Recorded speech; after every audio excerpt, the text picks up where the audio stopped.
Ano pa ng NBI, hindi ba ito makakaapekto sa kanilang imahe at kredibilidad, attorney? Well, I have to be bluntly honest now of my observation on the matter. In the first place, he should have been disqualified. Disqualified for delicadeza, disqualified likewise under the rules of court simply because of the fact na ano yun yung wife niya was one of the signatories pala doon sa impeachment complaint against VP Sara Duterte. Isa siya sa pumirma doon sa articles of impeachment. Then, by parity of reasoning, pwede natin i-apply by analogy, delikadesa na lang sana na hindi na siya nakikialam doon sa pag-investigate against kay VP Sara. Why? Because there is a clear conflict of interest. He cannot say that he can separate himself from the affairs of his wife. Kasama niya yun sa tulog, kasama niya sa kain, kasama niya sa kanyang buhay. So dapat sana hindi na lang siya nakikialam, especially doon sa pag-appear sa Senado. Hindi pa siya hindi pa siya sabinad.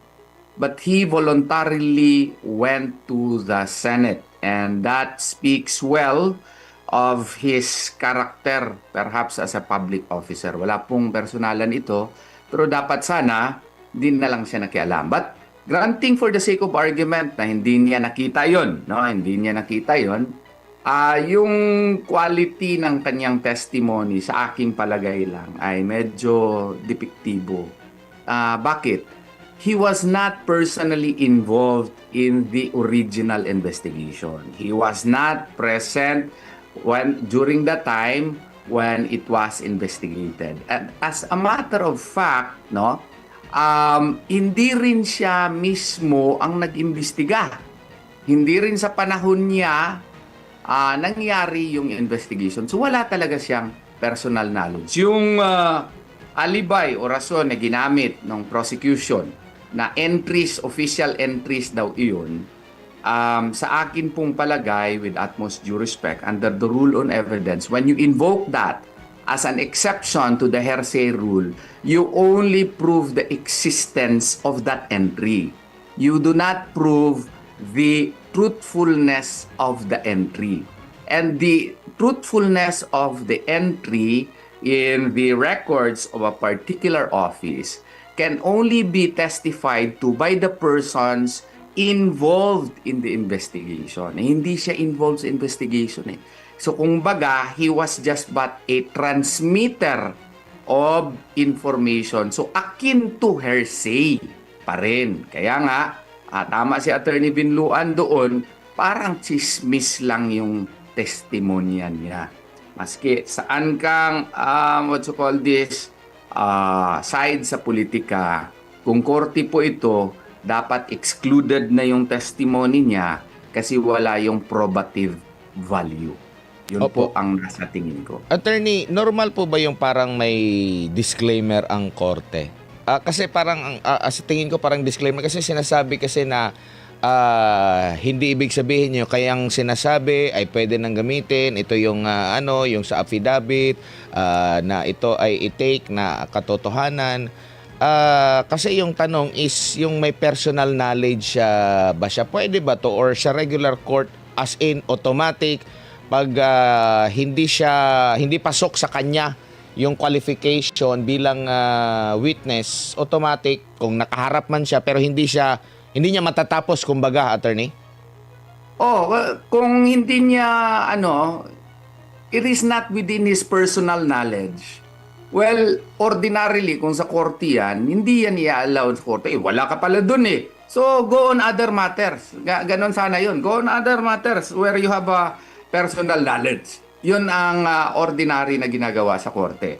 Or it may be allowed by the court as an independent relevant statement. Siguro, parang to prove lang na the fact is existing but not necessarily the truth of the matter. It may be allowed under certain conditions. Pero doon kasi sa kanya, parang klarong-klaro na wala talaga siyang personality. He came He came after the fact of investigation. All of his, what you call, these testimonies came after the fact. So, kumbaga, kung sa korte sana yun, baka i-disallow siya kaagad. Opo, hindi naman sa pangmamaliit sa ilan nating mga senator judge kasi baka yung pag-appreciate nila dito yung parang lahat ng mga naririnig nila ay pwede na. Yun yung ano natin eh.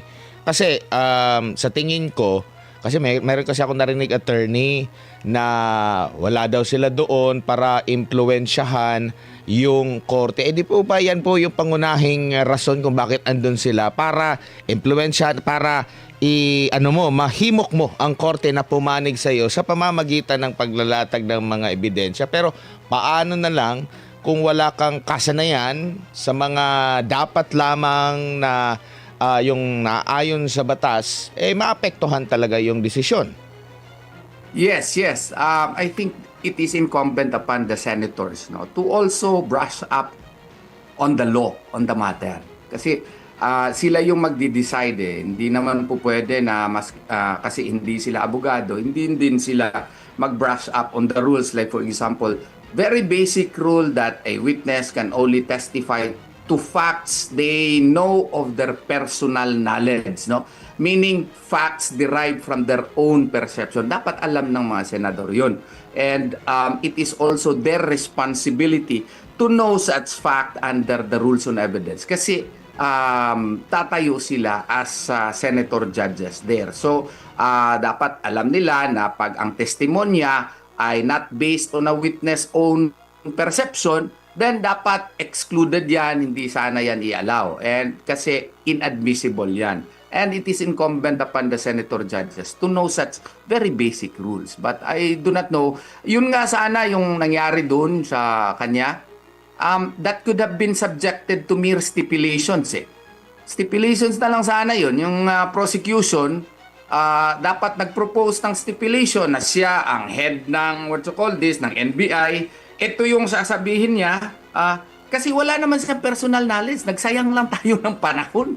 Puro lang pala chismis yung, what you call this, yung kanyang tinestify doon. And based on his belated headship of the NBI, which really do not have any probative value. Ang importante nga sana nun is, sino yung mga tao na nandun, no, during the actual interview of what you call this, of Vice President Sara Duterte. Hindi ito lumalabas eh. Kasi yung mga tao na present talaga at that time when Vice President Sara Duterte was present, when she allegedly declared the threats, yun sana ang mga tao na may personal knowledge. Kasi sila yung maka-authenticate nung mga tape. Pati nga yung first witness sino yung agent. Hindi rin yun siya, sa aking palagay, competent witness because what he testified to was the tape that can be seen on TV already. So anybody can be just like him, no? There was no testimony as to the origin of the tape. Kasi yung origin of the tape, yung raw file, should have been the one that should have been presented. Yun ang importante kung sa korte ito. Kasi kung doon ka na sa publicly available tapes, then you can, any Tom, Dick, or Harry can be made as a witness, which is not correct to my humble mind. Because what you are seeing are the tapes that can be seen by anyone. You are not actually testifying as to what transpired during the actual interview. Yun ang pinaka-importante sana. Opo. Pero, ewan ko, politika kasi ang nangyayari dito. Bakit natin inaalaw ito? Opo. Attorney, sa kasaysayan po, sa experience nyo po, sa dinami-dami ng mga iniimbestigahan ng taga-NBI at maaring maraming beses na rin silang humarap sa korte, is this the first time na mismong pinuno ng NBI ang may tuturing din ba na common crime sila yung grave threat na mismo yung ganyang kataas na klase ng pinuno ng NBI yung haharap talaga? Parang unusual ba ito? unusual talaga ito kasi grave threats, yung mga pinuno ng mga NBI siguro mga multiple murder, mga kidnapping with homicide, yun mga grave offenses na yun. Itong alleged grave threat na it is not even a crime. Ang tawag ko nga dito, much ado about nothing. Kasi ang sinabi daw allegedly ni VP Sara dito, if I am killed, di ba? Meron ngang kondisyon, if I am killed, doon pa lang effective yung kanyang alleged threat. Meron bang crime doon? At saka kung may crime man nun, dapat nag-file muna sila ng kaso sa korte. And there should have been a finding of a probable cause, no? So that at the very least, merong prima facie case as to the grave threat so that at least may basihanan yung kanilang charge of betrayal of public trust because there is already a preliminary finding on the part of the prosecutor's office that as a matter of fact, no, merong na-commit daw allegedly na grave threat at saka merong DOJ finding na gano'n. Dito wala nga Niwala nga ang kasong pinail doon sa DOJ tapos gawain nating basis for an impeachment complaint against a high public official voted by 32 million people. Opo. Actually, attorney, mga mahigit isang taon na nakatenga sa DOJ. Mismo yung kanilang mother na agency, parang hindi rin makadecide kung meron bang probable cause. Wala talagang probable cause. Tapos, to think grave threats, tapos pinaka-head ng NBI ang mag-investigate, kalukuhan talaga. Parang imposible ito na nakakaapekto ata sa integridad ng NBI. Noon, pag meron tayong mga krimen, dapat magpa-imbestiga tayo sa NBI. NBI. Kasi we trusted NBI. Ngayon, parang ang tao natatakot na pag NBI kasi baka maging politika. Yun ang perception po ng taong bayan ngayon sa Attorney, nabanggit mo kanina yung video, yung bahagi ng video na pinag-uusapan niya dito sa impeachment trial kay Vice President Sara Duterte. Napanood mo rin ba yung audio video na kumalat online na inamin naman ni Attorney Melvin Matibag, yung meron siyang kausap at maraming mga maaanghang na klase ng salita na nabanggit, no? At kung ikukumpara mo yung pagbitaw ng mga salita, sa tingin mo kung ikaw ang patitimbangin, alin doon yata yung parang may grave threat na malinaw? Mas grabe yung sa kanya kasi direct tinawagan niya yung tao mismo at saka ang narinig ko, ewan ko lang kung yun ba yun. Papatayin kita at walang ebidensya, parang ganun ata yun Yun ang grave threat kasi direct to the person.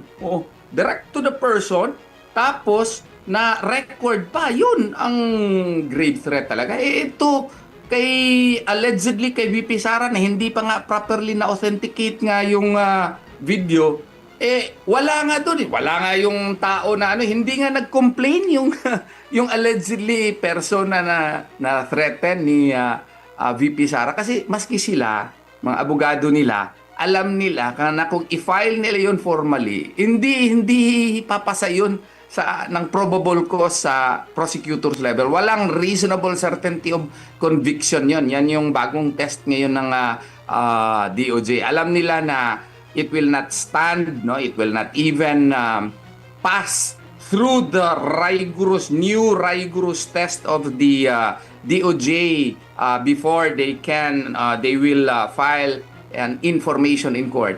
Kaya hindi nag-file. Ginawa pa nga yung first charge number 4 na ginawang first matter na on trial sa impeachment case against VP Sara. So this speaks a lot na mahina talaga itong impeachment case against VP Sara. Opo, pero ang dating ng kanyang pagrarason naman at umamin naman siya na dahil sa emotional outburst kaya nabanggit niya yun. Parang ang dating doon yung kay VP hindi katanggap-tanggap para sa kanya pero yung kanyang ginawa katanggap-tanggap.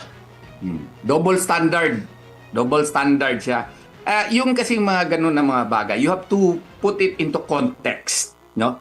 the contextual background by which an incident transpired. If you are the investigator, you have to know why the person did it. Because why is it important?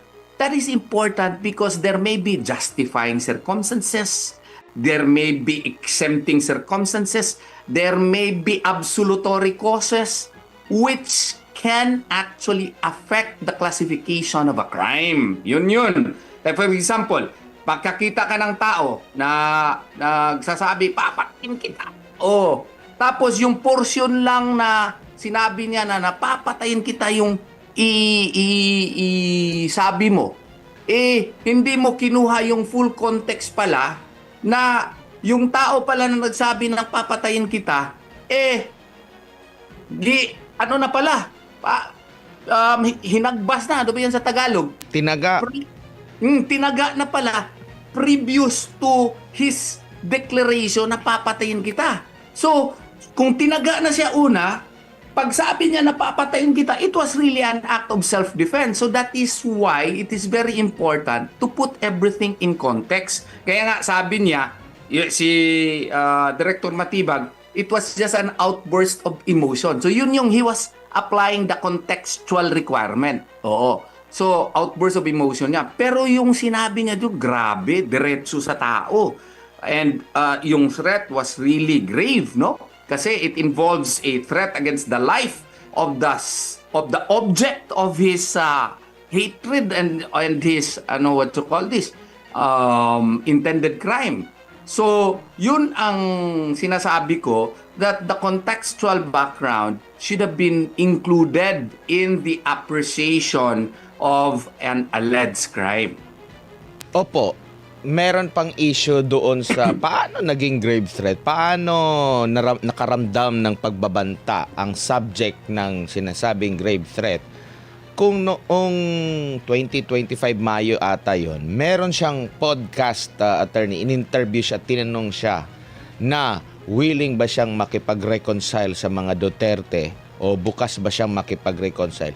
At sabi niya mismo na bukas siya na makipag-reconcile.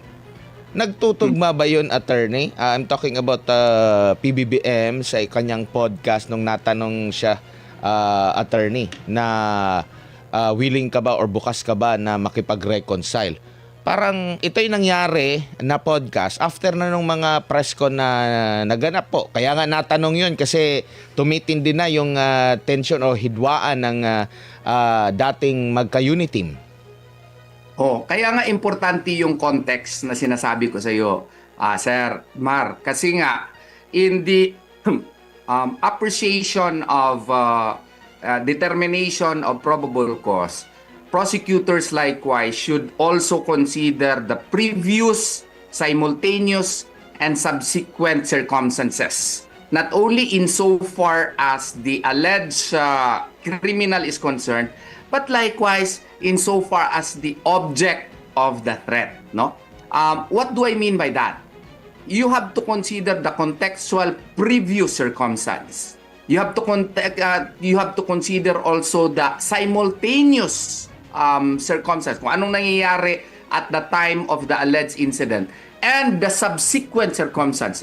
Dito, sa object of the alleged threat, nagsabi pa siya ng podcast. So meaning, he was not threatened. He was not threatened, and that should have been considered also by those who assessed the alleged crime and considered it as a betrayal of public trust, and made it into an impeachment complaint. Kasi kung dapat kinonsidera nila na yung object pala nung threat hindi naman pala threatened.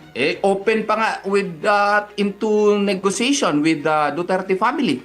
So why would you consider that as a betrayal of public trust when the object of the grave threat was even willing to talk to the Dutertes? And that should have been an important consideration in the determination as to whether or not it was a grave threat, or more importantly, as to whether or not it was an act that constituted betrayal of public trust. Dito naman tayo sa sinasabing pattern of evidence at pattern of yung kanyang yung sinasabi violence pala, no? Pattern of violence. At kanya pong inhalimbawa doon yung isang dekada at kalahati na nangyari dyan po sa Davao City na sinuntok na sheriff. Maituturing ba na magagamit ba na pattern na talaga yun? O baka isolated case lang po yun? Kasi parang after nun, meron na bang nasundan na ba? Kahit nga yung kahit nga yun, questionable din yun kung kasi yung konteksto parang mali ata yung pagkakaintindi or hindi inintindi yung konteksto, tapos idinugtong nila doon sa mga presko na ng pangalawang pangulo na kung i-backtrack mo bago yung mismo yung kanyang pahayag, andun yung dahilan kung bakit nabanggit niya yun. Like kagaya doon sa pupugutan ng ulo, may konteksto pala yun na parang nainis siya na yung paghingi ng PMA graduate, no? Attorney, anong masasabi mo dito sa pattern of violence na sinasabi ng kanilang investigasyon? Well, in the first place, sa aking tingin, defective yung pattern because the pattern itself happened, yung allegation niya na act which would constitute as a pattern occurred a long time ago. There was an interval kasi parang 2013 yun eh. At that time, governor ako ng IBP Eastern Mindanao. Alam na alam ko yun kasi taga Davao naman ako.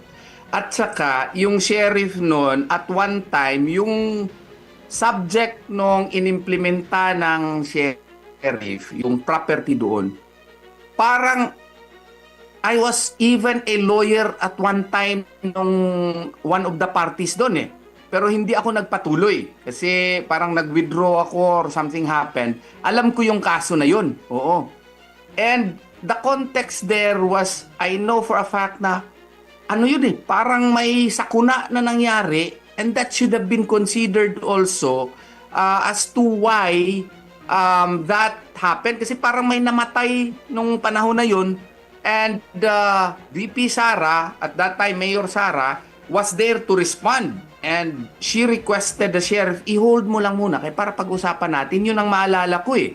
Alam na alam ko yun kasi naging laman yun sa mga news items noon sa Davao City. So that matter should have also been considered. Again, the contextual background. So, kaya sinasabi ko maling-mali because yung pattern of behavior niya, yung ang interval masyadong malayo. Okay? And secondly, yung context naman nun ay ibang-iba. And that should be considered also in the consideration before one should conclude that such would constitute as a pattern of behavior. Opo. Dito naman po sa banggit na national security or national security threat or napag-usapan yung national security kaugnay nga dito sa banta ng Pangulo. Nakikita mo bang parang hinaype lang itong issue kay VP Sara against kay PBBM para mapasok talaga doon sa national security or magiging bago pa ba ito kaugnay sa banta ng Pangulo? Natanong nga ito ni presiding officer Chis Escudero na hindi ba bilang presidente, tanggap mo na meron talagang banta sa buhay mo? Kasi magiging kalaban mo dyan, sindikato, mga durugista, mga drug lord, mga kriminal, kumbaga, na yun yung ipapahinto mo talaga. So may banta ka mula sa kanila. Kaya ka nga ansandamakmak yung mga gwardya mo. No? Kumbaga parang hinaype lang ba nila ito para ma-justify na nandoon yung betrayal of public trust, mapalaki yung issue na national security na to the point na parang normal lang naman yung mga banta-banta na yan. Kasi parang nabanggit na nagkaroon ng task force intended dito. Hindi po ba ang security ng Pangulo, kumbaga parang meron talaga yung sariling intel lahat at hindi na needed yung maggumawa pa ng special task force ang NBI para rito, attorney? I agree completely. Because ang tawag ko nga dito, much ado about nothing, no? Making a mountain out of a molehill. Hinaype up lang ito just to build a case out of nowhere. when you run for president, may kasabihan nga, kasama na dyan yung mga threat na real or imaginary. Ito, imaginary nga ito na threat na ginawang na extremely exaggerated, na maski nga yung object ng threat, si Presidente mismo, hindi nga nag-file ng kaso. Kung legitimate talaga na threat ito, di nag-file sana sila ng kaso talaga na grave threat. So, ang tingin ko talaga dito is, hinipe up ito para to build a case against the Vice President, and so that there can be a case against her and ma-divert yung attention doon sa supposedly flood control issue and grave corruption that is happening in our government today. Kasi instead na pagtuunan ng pansin ng Kongreso at saka ng Senado para magkaroon ng totohanang investigasyon doon sa flood control, saan napunta ang mga bilyones, trilyones na pera natin, sinong nagkapera doon, dinivert itong issue na ito at itinututok doon kay Vice Presidente para magkaroon tayo ng circus at mawala na yung atensyon natin doon sa supposedly na dapat imbestigahin na yung grabing korupsyon na nangyayari sa ating bansa ngayon. Apo, Yun po ang pananaw ko doon. Attorney, dito naman po sa usaping confidential. Kasi, di ba, talagang sinala ng husto ang NBI director hanggang sa umabot siya ng punto na meron siyang mga impormasyon na hindi niya pwede na mabanggit dahil for national security, confidential. Tapos napatanong ang depensa, so hindi kayo naniniwala sa konseptong hindi confidential ang katotohanan, no? So tumutukoy ito doon sa naging pahayag ni Jokno, doon nga sa hiling nila na yung dapat walang confidential pag pinag-uusapan yung katotohanan. Nakita mo ba na sa future lalo na pag-uusapan ito sa ibang articles of impeachment na magagamit nila ito at dito masusubukan niya yung pagiging double standard talaga ng kanilang pananaw? Yes, I think this is proof na political lang talaga ito lahat, no? Simply because of the fact na kung sa tingin nila ay makakasira sa kanila, yun iniiwasan nila. Pero kung sa tingin nila ay makakatulong doon sa pag-impeach kay VP Sara, ay pinapaboran nila. So sa tingin ko dito, this is not really a legal exercise. This has become purely a political exercise with a semblance of legality, just to give it a semblance also of respectability. Yun ang tingin ko po dyan, Sir Admar. Sana hindi sila ma-offend, but I really think that this is all political and just given a semblance of legality to give it an appearance of respectability. Opo. Attorney, hindi po ba national security din?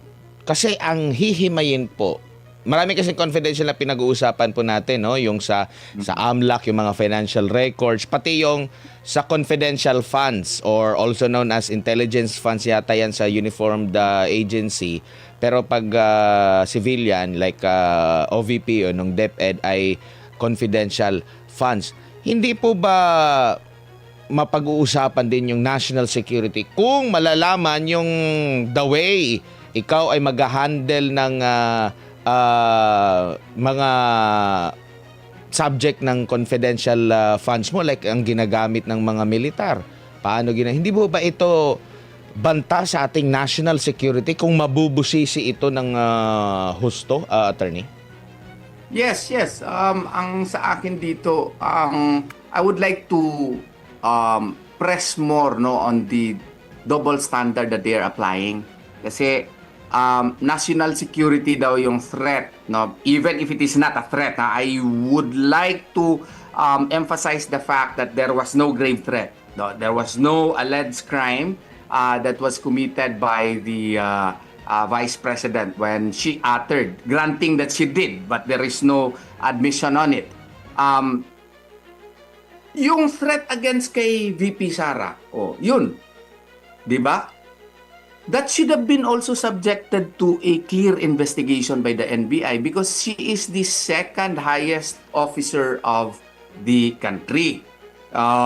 Pero wala silang ginawa. And he even admitted na he did not create a task force for the investigation of the threat against the life of the Vice President. And going also to your question, na when it comes to the usage of confidential funds, indeed, that is also a matter of national security because that is a fund belonging to the government, and such funds should be used judiciously and especially if it pertains to national security matters, then that should be included in the term matters of national security. Opo, huli na lamang po, pananaw niyo po, attorney, no? Ang alam natin, si Vice President Sara Duterte, number 1 lang sa mga survey kung mangyayari ang presidential election. Diba? Siya yung nangunguna. So, ibig sabihin, hindi pa siya presidente. Pero bakit yung pagtrato sa kanya ng mga kritiko, tila presidente na? Like halimbawa, doon po sa pagpuna sa kanya, na pagpunta doon sa ibang bansa, na kesyo dapat ganito. Alam naman natin yung kapangyarihan ng VP na napaka-limitado at napaka-contain na nga, parang 5 lang ata yung mga main programs niya na umiiral. Pero parang ang trato sa kanya, presidente na, kasi grabe maka-demand. Meron pang magbabanggit na ang kanyang pagbiyahe sa abroad ay betrayal of public trust dahil hindi niya hinarap ang impeachment trial. Ano ito, attorney? Well, in the first place, though, there is no legal requirement for her to be personally present in an impeachment trial. All legal experts would, concede to that. There is no such legal requirement for her to be there personally. She is there represented by her lawyers, and that is enough. No? There is no betrayal of public trust simply because she travels abroad. And as a matter of fact, you should commend her. Why? Because, she has clear mind. She is not affected by the issues against her. And that would prove that she is very capable of handling stress, which is a very good requirement before one can be considered as a legitimate, person to be considered to run for the presidency. So sa aking palagay, itong pagtrata sa kanya na para siyang presidente is indeed a compliment to the Vice President. No? Kasi pag lumabas siya sa bansa, binibigyan kaagad ng meaning. Wala naman talaga yung meaning na maka-affect sa kanyang trabaho kasi nga po, hindi naman po required sa isang respondent ng impeachment complaint na nandun talaga siya personally. Cite one law which requires her to be personally present during the impeachment trial. There is none. So if there is none, there is no requirement for her to be personally present in the Senate during the trial, and therefore, there is no commission of betrayal of public trust when she is not in the Senate during the hearing of the impeachment complaint against her. Tsaka maliban dyan, yung trabaho po ng Vice President po, attorney, wala naman siyang hinahawakang opisina na sa executive talaga, kasi 'di ba binibigyan lang naman siya ng kalayaan makapag ano ba ang gusto mong programa, proyekto. Yan nga yung dinidepensa niya. Mismo siya pa ang nagdedepensa niyan. O ganito, libreng sakay, yung magnegosyo taday. Hindi siya kagaya ng presidente na i-oversee mo talaga yung lahat ng mga ahensya ng gobyerno na sa ilalim sa iyo, kahit yun pa lang hindi pa nga kasama yung impeachment trial, pero yun nga, ang pagtrato na sa kanya ay parang presidente na, attorney, na grabe na yung accountability na hinihingi sa kanya. Yes, dapat maintindihan ng ng ating mga ka-Pilipino na the Vice President under the Constitution and under our laws, parang spare tire lang talaga siya sa presidente. Second in command siya, but her role really is to be the president in case wala na yung presidente. Wala naman siya, unlike before na binigyan siya ng cabinet role sa Department of Education. Yun, parang secretary din siya of Education and at the same time, vice president. So, in effect, doon, yung time na yun na secretary of Education pa siya, yun, pwede mo yun siyang, what you call this? Singilin. Pwede mo yun siyang masabi na parang cabinet officer din siya. Wala na yun sa kanya eh. So, sa pagka ngayon, balik siya doon sa pagka purely spare tire ng presidente. So, you could not blame her if meron siyang, sa tingin niya, merong compelling reason for her to go abroad because she wants to also fulfill other responsibilities, no? Kasi yung responsibility niya, hindi lang amang dito sa ating bansa. O baka meron siyang kinakailahang puntahan sa ibang bansa din. Then, that is her option because yung trabaho niya as Vice President strictly is limited to being a spare tire of the President. Whether we like it or not, ganun eh. Especially now na tinanggalan siya or nag-resign siya rather as Secretary of the Department of Education. Attorney, daghang salamat sa imong oras ug higayon amping sa kanunay. Daghang salamat, Sir Admar. Si Attorney Israelito Torion, din po ng JMC College of Law, dyan po sa Davao City po mga kapartners, nagatid sa ating oras, 8 minuto bago